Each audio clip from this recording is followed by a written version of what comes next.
Right, I've got Thomas Dennis, who's an actor. He's with us on the phone. Thomas, good morning. Thanks ever so much for being with us. Morning. Thank you for having me. Now, I say actor, and you are an actor, but I think we've got to give you the label historian as well, because you've got this YouTube channel, which is Swipe Through History, and you Yeah. featured something to do with St Albans, which we'll talk about in a second. But, Thomas, first of all, I'm just interested to know, where does your love of history come from, really? Well, my love of history goes way back. I grew up in France in a very kind of remote village, which was very historical in its feeling. And from those very early years, I just really connected with the kind of atmosphere of the past, as it were, and the imagination and the stories of it. I used to run around playing knights and kings and villains as a kid, and watching all the films and all that sort of stuff, which really kind of ignited my imagination. And I've always loved it. And I still love it to the same extent, except when you get a little bit older, you can't really play as much. It's not socially as acceptable.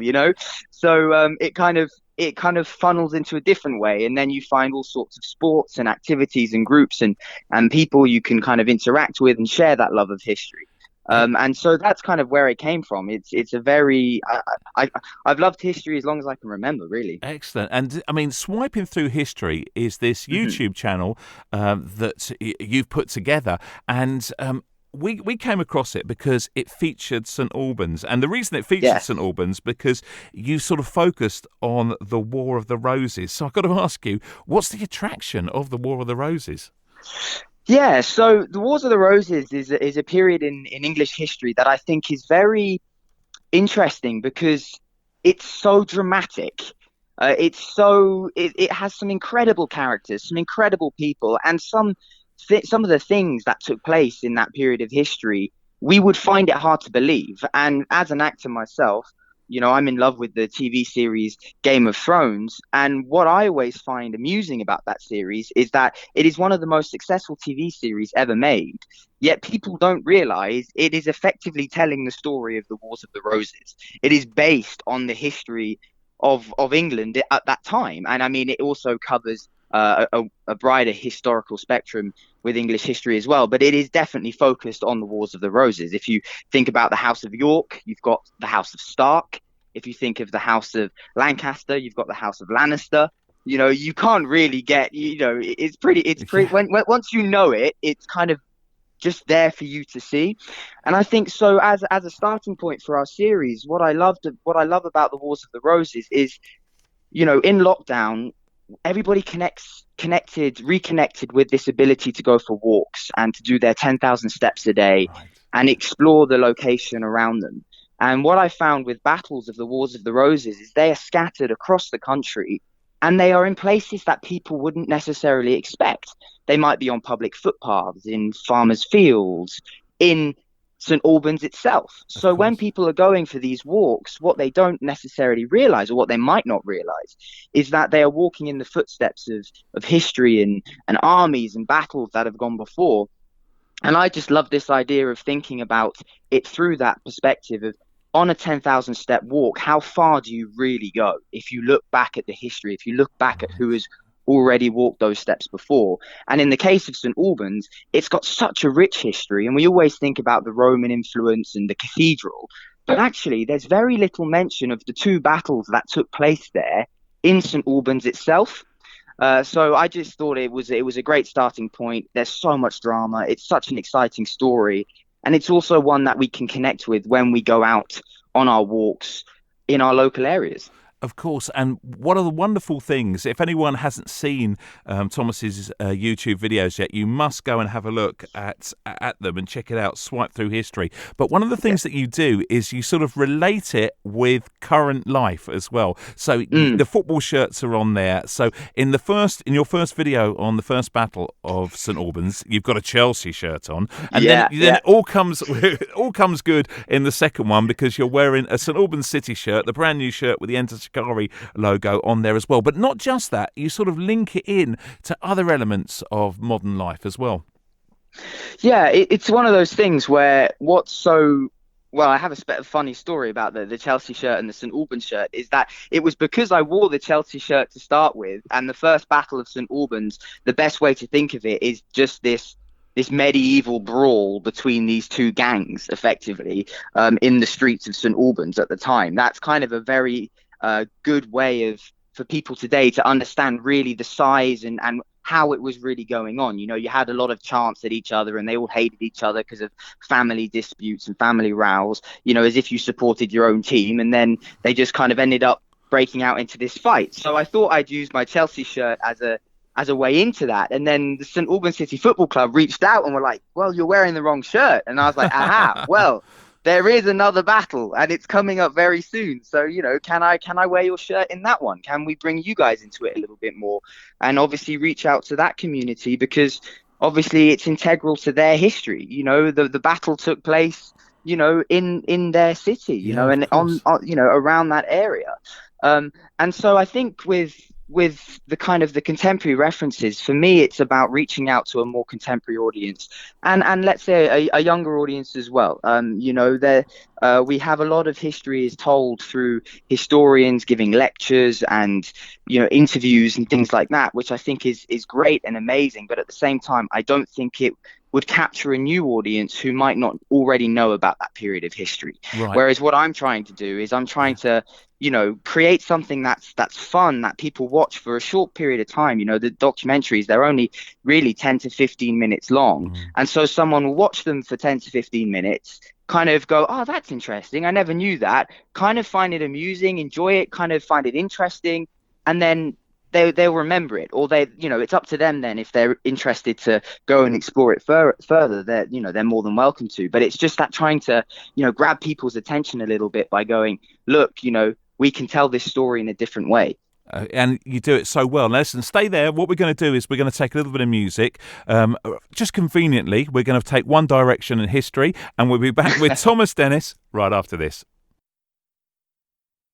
That's One Direction and history, and we're talking history with actor Thomas Dennis, who has got this YouTube channel, Swiping Through History, and he features the two battles of St Albans from the War of the Roses. And we were just saying, Thomas, about the lovely way that you sort of relate it to the community and to youngsters as well, and it's a really good way of reaching out with history. Now, the connection through St Albans came, well, with the St Albans football shirt, came about because of you wearing a Chelsea shirt for the first Battle of St Albans. Who was it who got in contact with you? Was it the club themselves?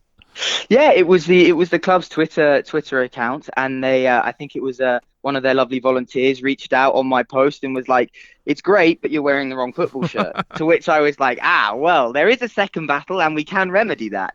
And then it started a brilliant conversation where they allowed more access. And I got to do some shooting on the pitch and using, obviously, wearing their football shirt.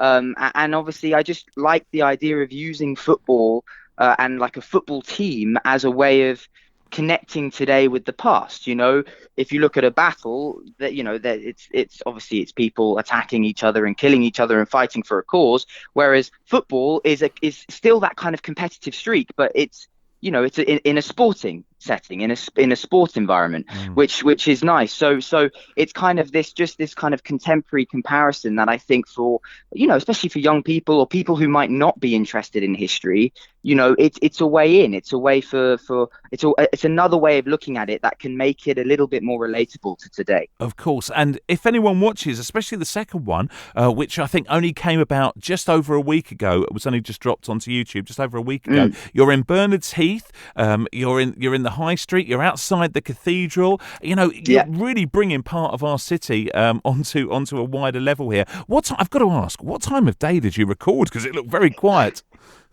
Well, okay, so this is part of the trick with the filming side of things, because obviously St Albans is a little hub of activity, really. So it gets really busy around lunchtime. So we were starting at the crack of dawn, and obviously at the moment the weather, you know, it gets dark really early, which means we had to get up earlier. So realistically, any of the stuff where we needed to kind of be in the center, We had to kind of shoot that as early as possible when there were less people around. Obviously, we had some, what's always great about this as well is when you shoot in communities like this and in areas across the country for these battlefields, you often come across, the general public and people are interested in what you're doing and you talk to them about it. And suddenly it's like we were talking to a young man who was suddenly telling us about all the history of St Albans, which was so fantastic to see that people are connected to where they come from, and when they see someone filming about it and talking about it, they want to get involved, they want to share that experience with you, Yeah. which is fantastic. And there is also a lot of you just wait for a gap in the human traffic, as it were, and then you go, right, let's go quick, let's get it, and then you kind of have to you have to work around it, Of and course. we like having the people there because it brings it alive. It is alive. It Very is much so. Yeah, very it much is a so. living place, and it's nice to have that there. So Of course. Now, listen, you're an actor. You've appeared in mhm, Warhorse in the West End. First of all, are you always, when you get offered scripts and roles and parts, they come up through your agent? Being a mhm. lover of history, is there that appeal because it's got a historical background? Yeah, so for me, I'm what's funny about me is it was very much history that drew me to acting in the first place because I have a passion to tell stories of the past and to kind of put myself into somebody else's shoes who has lived through these incredible circumstances, whatever they may be, at whatever period in history. And I find that really interesting to try and see through somebody else's eyes and see, and walk in their footsteps, as it were. So when it comes to the acting, it's very much a part of it for me. Though those like Warhorse, for example, it was just an opportunity for me in 2018. I performed in Warhorse through 2017 to beginning of 2019, but especially 2018, which was the 100-year anniversary of the end of the First World War. It was just the most incredible experience to be able to pay my respects through telling their story in that way. We all have our own ways of remembering, especially those, the First World War and the Second World War, and paying our respects.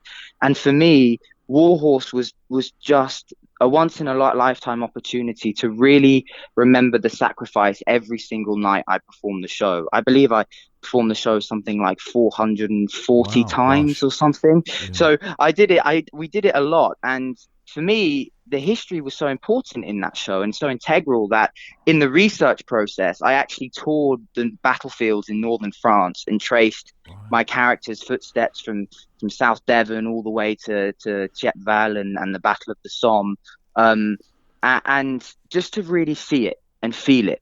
I think with history, there is a big difference between reading it in a textbook and feeling it. And when it comes to plays like Warhorse, films that you see that allow people to connect and feel something, suddenly it comes alive. Whereas when you sometimes read it in a textbook and it's numbers off a page, you kind of lose that connection to it. So for me, going to all these places and walking in their footsteps, seeing what they would have seen on the morning when they went over the top, and imagining it, and reading all these, kind of these books that people talking about their own experiences, it just, for me, I think it adds to the performance Of because course. then you Yeah. understand it to the very core. You're not trying to do, you're not reaching, you're not clutching at straws. You're not guessing. Everything that goes into it, and it Mm. becomes part of your being. And I think it paid off with the show Yeah. because people, it's a very powerful show and it has reached out to millions of people across the world. And, and it's at the end of the day, it's a story of love and hope. And Yeah. at times of conflict and at times like this as well, things are difficult at the moment. I think love and hope are themes and things we should all be investing in. Of course. Listen, before we let you go, I've just got to ask, what's the situation for actors at the moment with theatres closed and Yeah. opportunities? It must be hard. Yeah, it's not easy. It's very difficult, but at the same time, I believe that it's difficult for everybody. So, we all have to pull together and do what we can to get through. as when it comes to the acting world, I have complete faith it will come back. It's just a matter of time. You know, culture, it doesn't die, because we will be performing in our bedrooms and in our living rooms long before we let the theatres die. So I have faith it will come back. It's very quiet at the moment, which is part of the reason I started Swiping Through History, because it was a way that I could continue to share my passion, tell stories in a way that I could do it from lockdown, but also, you know, reaching out to communities across the country. So there are ways, and we are finding ways as an industry. Of course. And Swiping Through History is on YouTube. It's its own YouTube channel. So please do go and check this out. You're on Twitter, you're on Instagram as well. We will link to those here at Radio Verulam. And Thomas, thank you ever so much, A, for coming on the show, B, for featuring St Albans as well. And my pleasure. Yeah, please come back and see us and speak to us again. It's been wonderful talking to you. Thank you ever so much. Cheers, mate. Thank you.